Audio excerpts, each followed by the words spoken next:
Oferecido pela Unimed Costa do Sol, agora é a vez do nosso quadro Pergunte ao Doutor. Pergunte ao Doutor. Oferecimento Unimed Costa do Sol.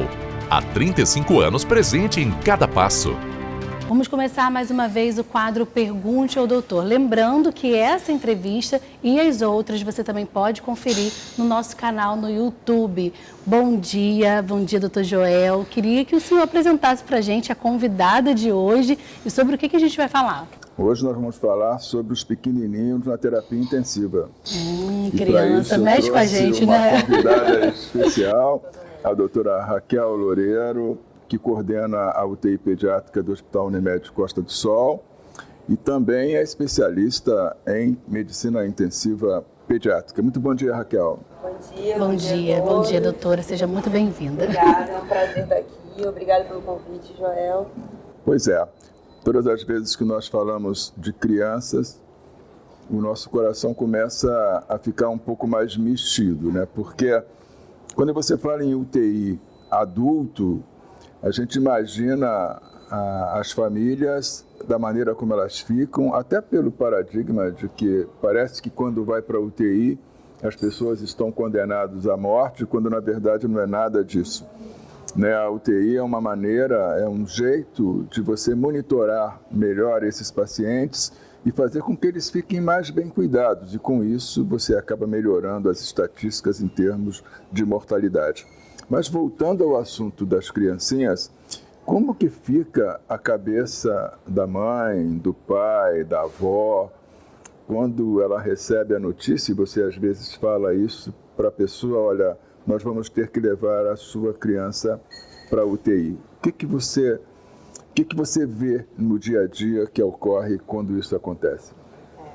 Habitualmente é uma notícia avassaladora, né? Um dos piores momentos para um pai, para uma mãe, é ter seu filho internado, monitorizado, a gente naquele ambiente frio, né, cheio de fios, com todo o tempo sendo manipulado, né?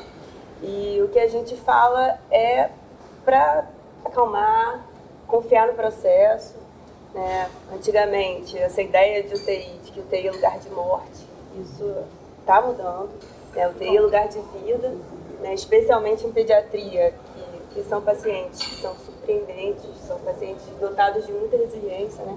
A gente trabalha com vida, né? Felizmente, a gente vence muito mais do que perde, né? Então, é um local de cuidados intensivos em que o seu filho vai estar rodeado, né, de equipamentos e de pessoas que vão ter um cuidado especial, um cuidado crítico para aquele momento que ele está precisando. Então, já que para a terapia intensiva pediátrica existe um déficit no nosso país de leitos, né? Ter lá seu filho, né, que em algum momento passou pelo médico, pelo pediatra que indicou a necessidade de terapia intensiva, tá ali naquele ambiente é o melhor para ele naquele momento, e a gente vai ajudar a criança e a família a passar por esse que deve ser um dos piores momentos. Na UTI adulto, isso não é de muito tempo para cá. Nós começamos com a prática de manter o acompanhante junto ao paciente.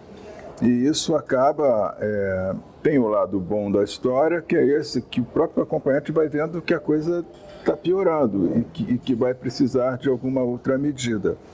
Mas na criança, me parece que esse hábito já é constante em vocês, porque você já mantém a mãe e o pai junto com a criança. E isso, de alguma forma, isso pode facilitar ou não esse processo de falar para ele, olha, agora ele vai ter que ir para a respiração artificial. Sim.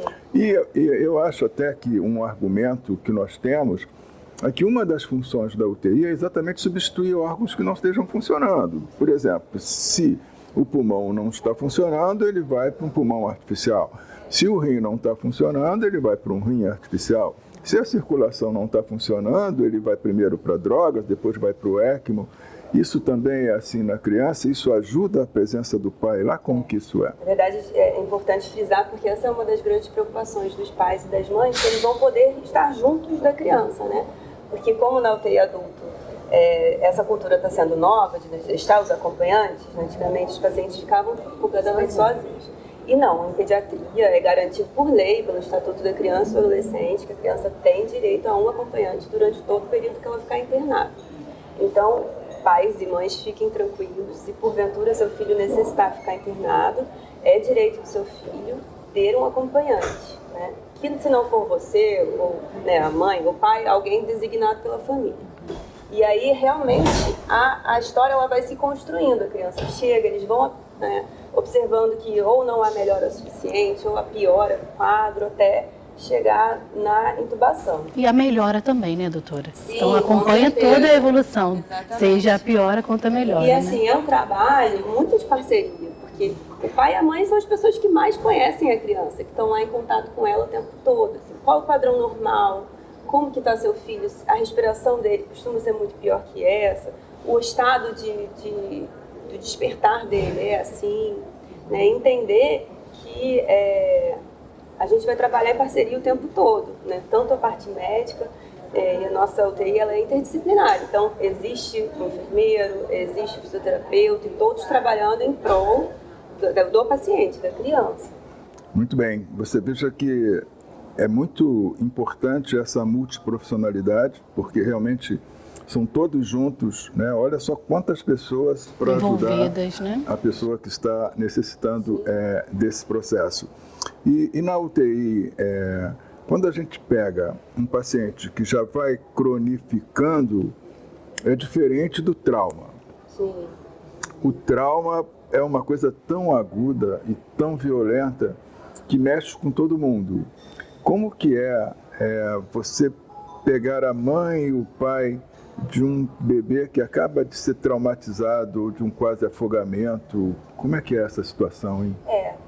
As estruturas totalmente abaladas, né? Então a gente está preparado também para lidar com os pais nessa situação crítica. Então, com toda empatia, né? Utilizando o máximo de compaixão mesmo, de entender quais são as dores dessas pessoas, né? E tratá-las da melhor maneira possível. Observando que a criança vai precisar de uma atuação imediata naquele momento. Então, muitas vezes a criança chega em estado crítico, o médico vai lá atender primeiro a criança, tirá-la daquele momento pior, para depois comunicar aos pais, isso, entender a história, enfim, e acolher aqueles pais. Mas tudo de uma maneira muito, muito humana. Então, o multiprofissional aí parece que a psicologia entra de uma forma efetiva. Psicologia, serviço social, todos entram de maneira a acolher essa família. Temos perguntas aí? Temos sim, vamos conferir. Bom dia, doutor. Eu sou a Mariana e gostaria de saber quais são os cuidados com a criança com bronquiolite quando ela está na UTI. Então, sobre a criança com bronquiolite na UTI, é o nosso carro-chefe aí dessa época do ano.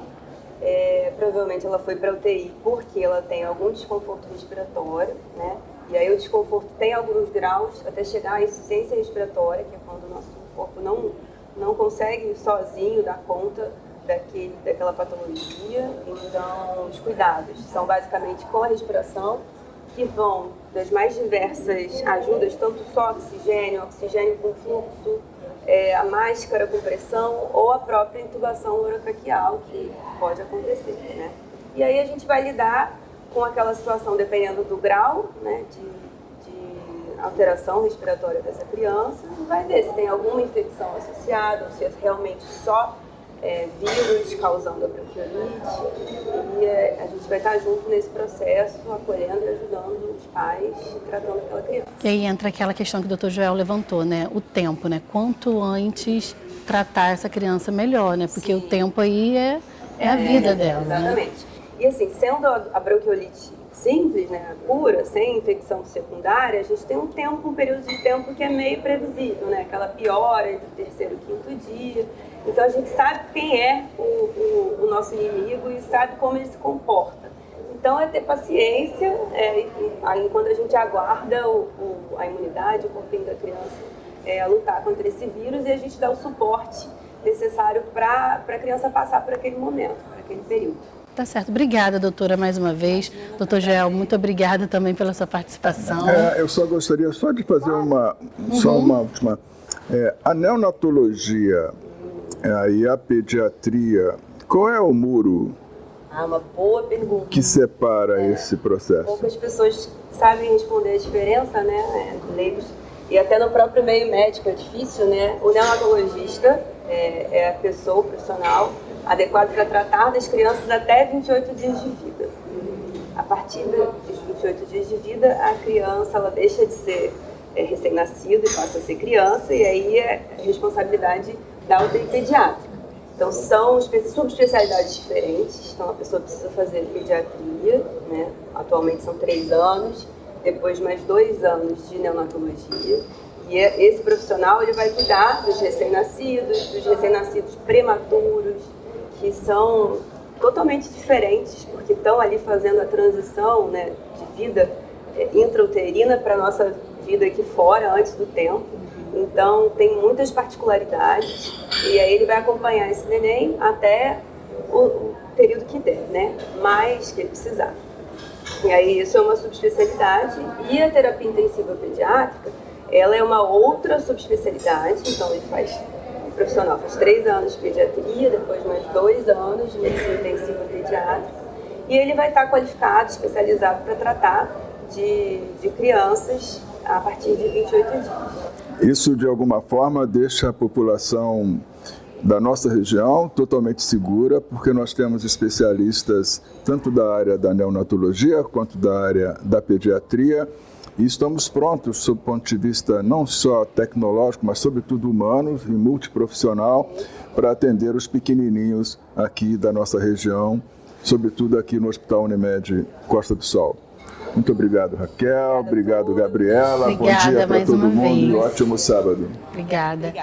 Você também pode participar, né, do quadro Pergunte ao Doutor, deixando a sua pergunta através do nosso canal no YouTube ou pelo nosso WhatsApp. Anota aí, 22 981 10 45 31. Você também pode sugerir alguma especialidade para a gente estar conversando aqui.